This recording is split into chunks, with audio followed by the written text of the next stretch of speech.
Tua lajm fajin krejt politikanëve e thot Kurani se Allahu u dërgon parën e shtetit sipas popullit. Pikërisht. Po që ta vjem të folën.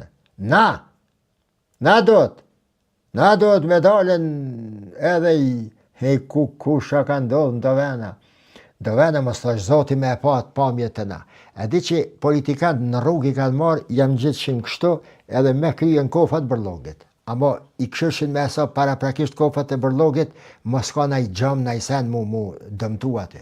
Në kofat bërllogit me kry i kanë shtije. Ka raste kur i kanë blokue rrugt në hyrjet parlamenteve sene, ja keni me zgjedh, ja s'keni me dal për këtuhit, një avdit vish me uj keni me najten.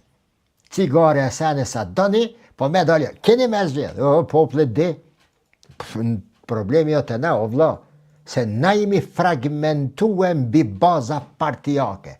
Na dhe armitsi krijojmë me zvete për interesat të tyne në alt. Nuk janë interesat të tyne, interesat të tona. A jeni të më kuptu, o njerës mirë. Interesat e tyne, fragmentuse, linquse, shantazhuse, blokuse të shtetit janë interesa politikane të politikanëve që kanë interesa aty, jo interesa qytetare. Këta jem të e thonë për burë.